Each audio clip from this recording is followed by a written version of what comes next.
generally we get the best results, and I find it far more interesting doing it that way than when I used to prepare and get the guests to prepare. It was always a bit canned, and I didn't like it so much. So we Okay. just fly by the seat of our pants, Erica, and with no helmets and no seatbelts, and we just see what happens.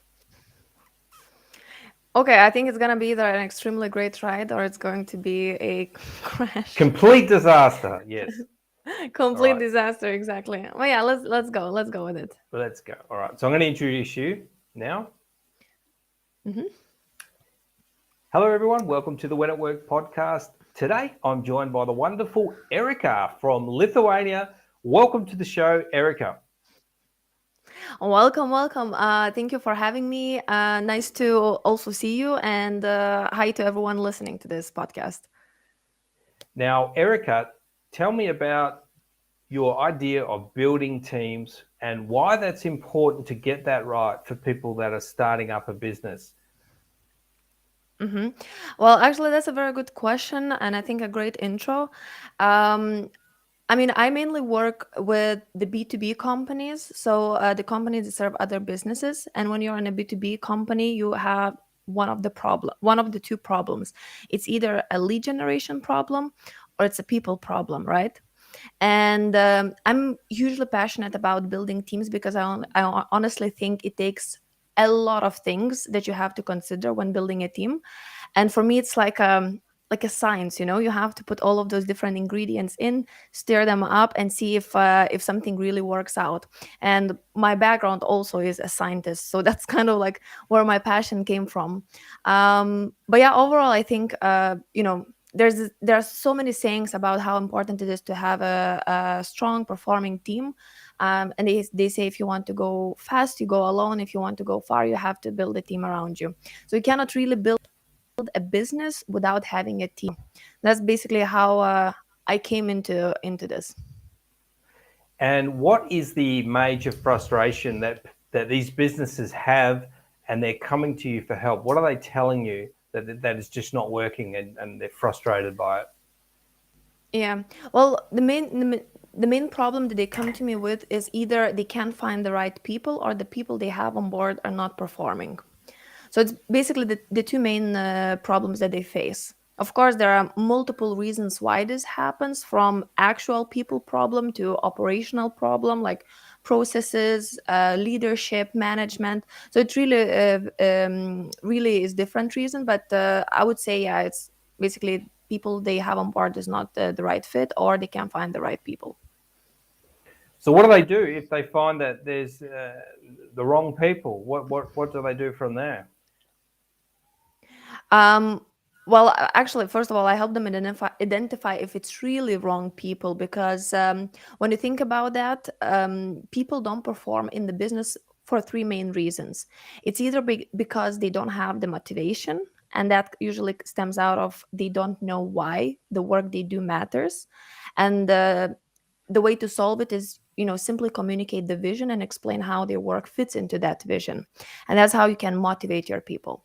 The other reason why people don't perform is simply because they don't know how to do that, what is expected from them. And that could be a problem of a process or a training. So again, the fix is quite easy. You either work on the training program, onboarding program, or you fix your processes. And then the third reason is they simply don't know what they need to do. And it's so much expected from them, but they don't really know what needs to be done. And the way to solve this is simply improve the communication. And that can be done by improving the way you communicate, or which platforms you use to communicate, how you communicate, and so on. So yeah, the what, how, and why. I gotcha. So you might look at this company and say, um, you need to communicate the vision of what you're trying to do and be able to get it to the people working for you. Yeah. So I'm going to suggest that from now on, we're using this platform, which is going to allow us to, communicate, and we can Hmm. hear about any frustrations and so on, and just providing a path forward for them. How did you go from being a neuroscientist to getting into that kind of business world? Yeah, well, it's a very interesting journey. And I mean, first of all, probably I'll explain how I got into neuroscience in the first place. And this is like a pure coincidence, simply because I had extremely good grades, and in Lithuania specifically, if you have good grades, you either become a doctor or you become like a lawyer. And so I chose the doctor's path, even though I kind of shifted towards the science. But I knew from the very beginning it's more like a passion rather than something that I want to do on a day-to-day basis. And yeah, I mean, I'm a very adventurous person and I love challenges. And I found this challenge to join a startup that was based in US, and they were in marketing. And I joined that startup. Eventually, I grew into being a chief operating officer there. And then from there, I was like, okay, this is my real passion. I just like to create. I mean, scientists, when you think about it, they also create something new, right? And they figure out what's the reason behind whatever is happening in life. So yeah, that's basically how I turned my career from neuroscience to actually being in marketing, being in business development, yeah, and just helping other companies grow. So how did they find you? Did they advertise online for scientists or something like that, and you responded? No, no, no, no. I mean, you're asking about the marketing agency that I joined, how they found me, right? That Yes, was the yes, question. yeah. Well, I actually found them on Upwork. I mean, at that, well, actually, I already graduated. I was working in a pharmaceutical company, and I was like, oh, I need something extra because it's not enough for me. You know, corporate life was never enough for me. So yeah, so I just found a job on Upwork. It was more like assistant job, and I was like, well, sounds cool. And then yeah, and I just applied. I got the job, and it started as a freelancing, and then it ended up being like a full-time thing. Yeah, with lots of growth actually involved. Yes. And how long did you stay with those people? Now let me think. I think 3 years, something along those lines. Yeah, it was around 3 years. But honestly, when I think back, um, I was always working actually with people because when I was in the corp, I was managing projects. So I had a group of people like scientists, product managers, like researchers, and so on. They were part of the team, so I was always working in teams, and I always knew what ticks people, what makes them better. So for me, it was just like changing the industry, but the work actually was similar. I see. And how did you go from Hmm. there to forming the Prosana, which is your company Hmm. now? And how did you sort of did you keep one of those jobs going while you set up the Prosana? Well, actually, so when I joined this marketing agency, I left my corporate job and I was working there only. And then at some point, it just, I mean, I had a lot of people coming to me because they knew that agency, which actually grew quite rapidly and became quite famous in the market. Um, I got a lot of people started reaching out to me, and that's when I was like, okay, maybe I should start growing Prosana. So Prosana actually was a side business. At the time I was part of that agency.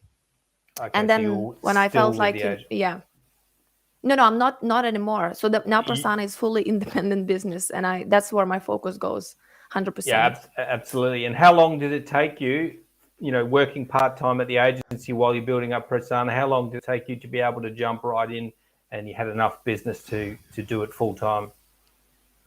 I would say probably a year. A year, yeah. I mean, the path, it sounds like I was in a corporate, then I moved to the agency, and then I founded my own business. But the path was actually a bit more curvy than that. It wasn't just like from one to another. Actually, I was in an agency, right? At the same time, I had a side business, so I was full time in the agency. Then I was doing Persona on the side. Then I actually met a partner. We created a new business called Remote, and then I kind of shifted my attention from Prosana to Remote, which was basically the same thing except that I had a partner and the name was different. And then yeah, I was split with a partner, then I moved back to the Prosana. So it was kind of very, it wasn't a straight growth and it wasn't a straight line, but I think it's like common thing, right, when you start your own company. Absolutely, yeah. I mean, that's just the way Yeah. things work in the real world. And what sort of things did you do in that year that allowed you to break through? What type of content did you produce? What was the best type of marketing that allowed you to build the Prosana? Well, definitely I utilize LinkedIn a lot. So I actually did a lot of like social selling, just overall producing content, putting it on LinkedIn. That kind of worked really well for me. But at the end of the day, I think as for any startup service business, it was all about referrals. So the clients I worked with, they referred me to their friends, their colleagues, their partner companies, and that's how basically I grew the business. But overall, for anyone listening thinking, oh, I want to do the same thing, it's just really going out there and presenting yourself and speaking about yourself and showing how you can help people solve their problems. So yeah, it's not an easy journey, but it's a lot of growth, a lot of personal growth too. Yeah, and look at what Erika's doing now, going on podcasts. That's all part of it. Just putting yourself out there, creating content, getting your message Exactly. across. And what Yeah. would you say? Who is your ideal prospect, your ideal business that needs your help, and the best client for you? Yeah. So I primarily work with e-commerce brands and digital marketing agencies. However, I did help companies from different industries too. Those are the companies that I work with are typically 5 to 50 people in size. And I mean, they just have to have growing pains. And typically, if you are at that size, you have a lot of growing pains because unless it's not your first business, you will face the people problems, you will face processes problems, and you won't be able to scale the business without having strong foundations. Yeah, so those are my typical clients. Yeah, there's a lot of businesses that start out maybe just one or two people. They start getting the business, and then they start succeeding with it, and then they hit a wall, Yeah. and it's a real tough position to be in, and you've got to make some big changes. Do you find that there is a lot of resistance to change that you encounter?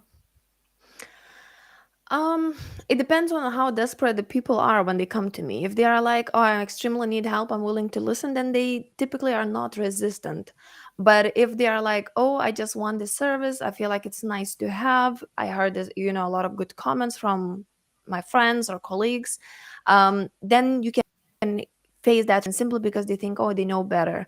But change is never easy. And as I always say, it really just depends on how you keep your mind open. Yes, absolutely. And now I'm going to put you on the spot a little bit, which is a bit scary because this is completely unrehearsed. But are you able to give me like a case study example of a client that was having these growing pains, what they were, and what you did for them? Yeah, yeah, definitely. I mean, I have a couple of case studies if if needed. But I was working. Well, actually, there was a guy. I'm not gonna actually say his name just yet. But yeah, he came to me. They were a 4 people company, marketing agency, fully remote, fully international, and they were doing mainly marketing in France. So he came to me because he was so frustrated. The people he had on board, and now there were only 3 people, he was already unsatisfied with how they perform. He was like, it just requires too much of my time, it just too much of Mm. my investment. And he wanted to build a team where he can fully step out and, as we say, work on the business rather than in the business. And so at that time when we started working and worked together for like 6 months, we managed to get him out of the business and be more working on the strategy side. What we did, we hire an operations person for the team, which right now is the COO of the company. We grew the team to 24 people. And really, the guy was like fully able to focus on the strategy of the clients, the strategy of the business, while this operations person managed to take care of everything. And we actually were the ones to train that ops person. We were the ones to hire the key players, set up strong foundation for processes. We used the Sana platform. I don't know if you're familiar with this workload workflow management system. So we managed to set everything up, and honestly, the business is thriving. They're one of the best in Europe, actually, and actually in US too. I think Fantastic. they have quite a few, recognitions there too. Well, So that yeah, so that's sounds like the one case study. yeah, there's a lot of people that I talk to with the agencies and things, and I kind of sense that they are at that stage. And if that is you, what's the first port of call for people to get in touch with you? Do you have a strategy call or something on your website? Yeah, I mean, they can just reach out via the application form on the website. They can also DM me on, it can be LinkedIn, it can be Facebook, it can be literally anywhere where they can find me. And then we would just hop on a call. I always tend to provide a lot of value, even on those introductory calls, because I believe in sharing value upfront if you want to build true partnerships and true relationships.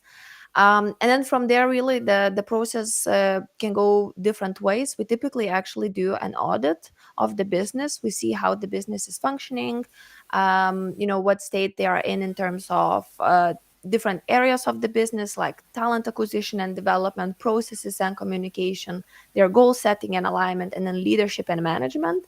And we evaluate where they stand, and then based on that, we prepare a custom program, how we're going to actually tackle those areas and improve them. So if you want to Great. reach out, really just reach out through either Re- website or my personal pages. Wonderful. Yeah. So that is the prosana.com. And I'm going to put Erika's LinkedIn contact on the When It Worked blog. And I get the impression Yeah. that Erika is somebody who really is process oriented and is really going to build a good system for you. And sometimes I feel like people are just kind of a bit vague in what they're describing. And I feel like this is a really useful service, and there's a lot of people that would benefit for it. So thanks for coming on, Erika. That was very entertaining and informative. Thank you. Thank you for having me here, Julian. It was a pleasure. No problems. I hope you got something out of that. And once again, thanks for watching, and I'll see you on another episode very soon.